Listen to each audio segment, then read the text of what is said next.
It took less time for the Saturday Night Live wardrobe crew to put together an exact replica of Kamala Harris's outfit than it did for me to film this video.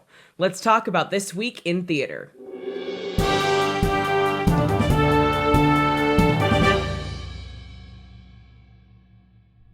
Good evening, everybody, and welcome to This Week in Theater, the show where we break down exactly what went down in theater this week. If you're new here, my name is Kent, and you are watching Half Hour Call, so do me a huge favor and hit that like button, and then go ahead and subscribe and hit the notification bell so you don't miss anything. Of course, the biggest news from this week is that Joe Biden and Kamala Harris have been elected as the President of the United States and Vice President of the United States, respectively. Which should send a message to all theater producers that if the presidency can be 50% BIPOC, so can your creative team. Yes, Biden was elected, and when the news reached Walking Dead extra reject Rudy Giuliani, he was actively giving a press conference at what was supposed to be the Four Seasons luxury hotel, but instead turned out to be the Four Seasons Total Landscaping, which is located between a porn shop and a crematorium. You know, there are some things in life that are simultaneously setups and punchlines. Seriously, this is worse than on the TV show Parks and Recreation when Leslie Knope tried to put on her first solo rally, and instead of being orchestrated by a group of lovable goofballs, it was orchestrated by the crack staff of the most powerful man in the world. A man who, I might add, is having a breakdown that is somehow the combination of a petulant toddler having a temper tantrum in the candy aisle and a coup orchestrated by a fascist dictator. I thought that last line was a little bit unfair, so I went back and added the tater. The wake of this incomparably hilarious, utterly disastrous scheduling mishap seems to be a perfect time to announce that I will be performing my new Broadway show at the Music Box, and I'm very excited. Not the Music Box Theater, silly, I would never kick out Dear Evan Hansen. It's actually this cardboard box that a homeless man sleeps inside of that I decided to draw music notes on with a Sharpie. Incidentally, it's the same Sharpie that was used to redirect the path of Hurricane Dorian and to invalidate ballots in Arizona, so really it's a magic marker in every sense of the word. But at the press conference held in the parking lot of a landscape service, wingless gargoyle Rudy Giuliani had this to say. The call for Joe Biden isn't who was it called by? Oh my goodness, all the networks. Wow. All the networks. Come on, don't be ridiculous. Networks don't get to decide elections. Courts do. Which is, of course, entirely false. Courts don't decide elections. People decide elections. Well, scratch that. With the Electoral College, like 12 people in 5 states decide elections. But still, it's people. The Trump campaign just needs to learn to accept defeat with dignity. Sometimes things don't go your way. Sometimes Beetlejuice loses the best lighting Tony.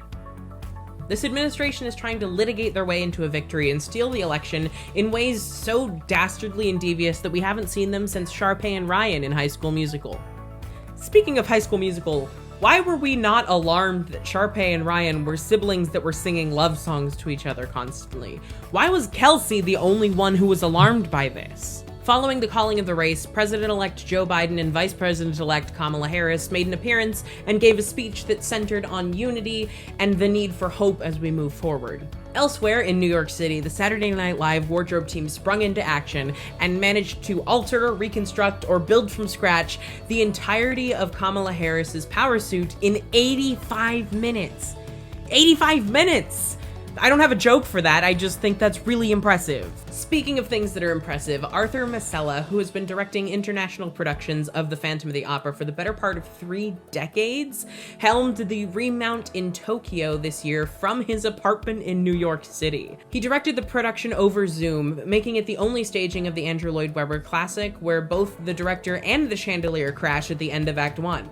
Equally encouraging for theater abroad, this week in theater, the Australian production of Hamilton announced its entire cast, and it features a slew of diverse actors that were handpicked by Lin-Manuel Miranda himself. Demand for the tickets was so high that the production has already had to extend the run, which is a glimmer of hope that once it's safe to reopen here in the States, that the demand will still be there. And speaking of being safe to reopen, pharmaceutical company Pfizer has created a coronavirus vaccine that is proving to be about 90% effective in clinical trials. Even with a vaccine, it'll still be some time before the theater industry is able to resume operations to the full extent that it was when it shut down, but it's an important, crucial step in the right direction. In the meantime, this week in theater, the hashtag Be an Arts Hero campaign has slightly shifted focus to push President-elect Joe Biden to create a cabinet-level position for the arts and culture sector, which would be a crucial step and an incredible help in getting the industry back on its feet. And I think it should be a stage manager, just saying. And finally, this week in theater, it was announced that the Macys Thanksgiving Day Parade is back on, and that despite the industry shutdown, it will surprisingly be featuring some performances from Broadway shows such as Hamilton, Mean Girls, Jagged Little Pill, and Ain't Too Proud. At least one show has confirmed that their performance will be socially distanced and a bit scaled down, and the New York Times has confirmed that these will be pre-recorded and aired along with the rest of the parade live. And I would like to express my condolences for all of the performers who have just realized that they will be living my personal nightmare, which is watching yourself perform on national TV, surrounded by your extended family. If you enjoyed this video, do me a huge favor and hit that like button, mostly for the YouTube algorithm, but a little bit for the ego boost. Thank you so much for watching, liking, commenting, and subscribing. My name is Kent, and that was This Week in Theater.